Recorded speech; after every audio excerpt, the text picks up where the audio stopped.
Okay, ये chapter आगे पढ़ेंगे हम। अब हमने पढ़ा कि हृदय कहता है कि चलो हम सब काम करना बंद ही कर दे तो हमारा क्या बिगड़ जाएगा। अब जीभ कहती है कुछ भी नहीं, बेचारा पेट भूख से तड़पने लगेगा, हमारा कुछ बिगड़ेगा नहीं। सब लोग सारे अंग बोलते हैं कि हम लोग सब काम करना बंद कर दे तो हमारा कुछ बिगड़ेगा नहीं। फिर जीभ कहती है कुछ नहीं बिगड़ेगा, लेकिन फिर भी बेचारा पेट जो है वो भूख से तड़पने लगेगा। अगर कोई काम करना है, काम ही नहीं करेगा तो पेट को खाना ही नहीं मिलेगा, और पेट को खाना नहीं मिलेगा तो बेचारा भूख से तड़पने लगेगा। चलो फिर आज से ही काम करना हम बंद कर देते हैं। तो जीभ कहती है चलो ठीक है, फिर हम आज से ही सब लोग काम करना बंद कर देते हैं।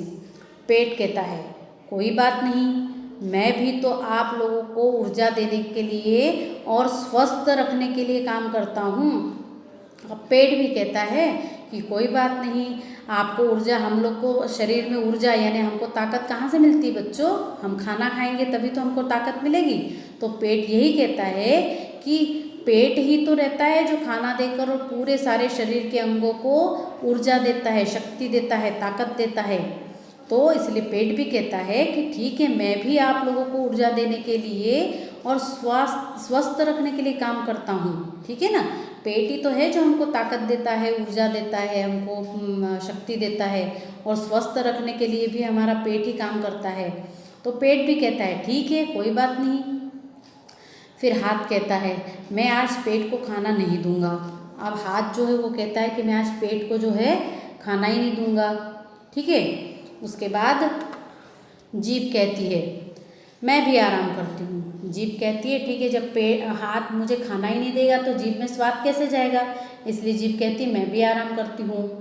2 दिन तक कोई भी पेट को खाना नहीं देता है। 2 दिन तक सारे अंग कुछ काम नहीं करते हैं, यानी कि कोई भी काम नहीं होता है, वो पेट को खाना ही नहीं देते हैं। और पेट बेचारा चुपचाप देखता रहता है। पेट जो है वो चुपचाप बेचारा देखता रहता है, और शरीर के सारे अंग शिथिल पड़ जाते हैं। शिथिल पड़ना यानी ढीले पड़ जाते हैं, क्योंकि अब पेट में खाना ही नहीं गया है तो बेचारा पेट क्या करेगा, सारे शरीर में शक्ति कहाँ से आएगी, सारे शरीर को ताकत कहाँ से मिलेगी जब खाना नहीं, क्योंकि दांत ने खाना मुंह में नहीं डाला है। फिर दांत चबाएगा कैसे, जीभ को स्वाद कैसे मिलेगा, पेट में खाना कैसे जाएगा। अब सभी चीज़ हो रही है, सभी ने काम करना बंद कर दिया तो बेचारा शरीर ढीला पड़ गया है ना, क्योंकि अब पेट में खाना ही नहीं गया। तो हमारा जैसे उपवास होता है, किसी दिन हम उपवास करते हैं, खाना नहीं खाते, तो उस दिन हमको कैसे थकान थकान सी महसूस होती है, सारा शरीर कैसा ढीला ढीला सा पड़ जाता है। तो इसी तरीके से सारे शरीर के अंग शिथिल पड़ गए, यानी कि बहुत ही ढीले हो गए, कमज़ोर से हो गए। फिर सभी अंग पेट सर हमें माफ़ कर दो। अब सभी अंग जो थे वो पेट से माफ़ी मांगने लगे, क्योंकि पेट में जब खाना ही नहीं गया और पेट ने ऊर्जा ही नहीं दी, पेट ने किसी को ताकत ही नहीं दी, तो फिर सारे शरीर सुस्त हो गए, सारे शरीर कैसे पड़ गए, ढीले पड़ गए, कमज़ोर हो गए। इसलिए अब सब लोग सभी अंग पेट से माफ़ी मांगने लगे और कहने लगे। फिर पेट बोलता है क्यों नहीं, मैं तो राजा हूँ और राजा का काम है अपनी प्रजा को सुखी रखना। पेट कहता है कोई बात नहीं, तुम लोग मुझे माफ़ी मांग रहे हो तो कोई बात नहीं, मैं तो हूँ राजा, और राजा का काम क्या होता है, अपनी प्रजा को सुखी रखना।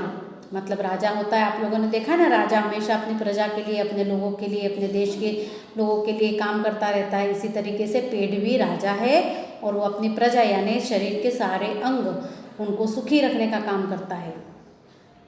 अब तुम लोग समझ गए कि जिस प्रकार कार और मशीन में पेट्रोल और डीजल डालने के बाद ही कार और मशीन चलती है, उसी प्रकार आप लोग को काम करने के लिए मैं ऊर्जा देता हूँ। आई समझ में बात, कि जिस तरीके से मशीन को और कार को चलाने के लिए डीजल पेट्रोल की आवश्यकता होती है, बिना डीजल से, बिना पेट्रोल से कार या कोई मशीन नहीं चलती, उसी प्रकार हमारा शरीर भी बिना खाना खाए, बिना उनको ताकत मिले नहीं चल सकता है। अगर हम 2 दिन खाना नहीं खाएंगे तो हम बीमार से हो जाएंगे, हमारा शरीर कमज़ोर हो जाएगा, हमको ताकत नहीं होगी, हमको शक्ति नहीं होगी, तो हम कैसे काम कर पाएंगे।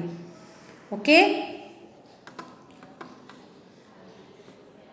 आगे अब दिमाग कहता है हाँ पेट भैया, मैं तो यह सब कुछ देख ही रहा था, पेट अभी तक तो दिमाग अभी तक चुप बैठा था और दिमाग जो है ये सब बातें सुन रहा था और ये सब बातें देख रहा था, सब लोग कर रहे थे वो देख रहा था और कह रहा था कि पेट भैया मैं इसीलिए अभी तक सब कुछ देख रहा था और चुप था ताकि हमारे शरीर के सारे अंग एकता के महत्व को समझे।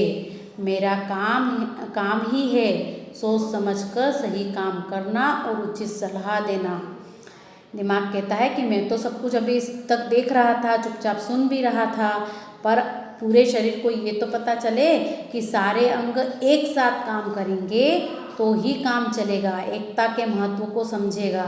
मतलब कि सारा शरीर एक साथ काम करे, जैसे आँख देखने का काम करती है, हाथ लिखने का काम करने का काम करता है, सामान उठाता है, पैर चलने का काम करते हैं, दांत और जीभ खाने का और स्वाद लेने का काम करते हैं, आँख देखने का काम करती है, कान सुनने का काम करता है, नाक सूंघने का काम करती है। सारा शरीर अपने अपने काम अपने अपने तरीके से एक साथ मिलकर करे तो ही ये शरीर चलेगा।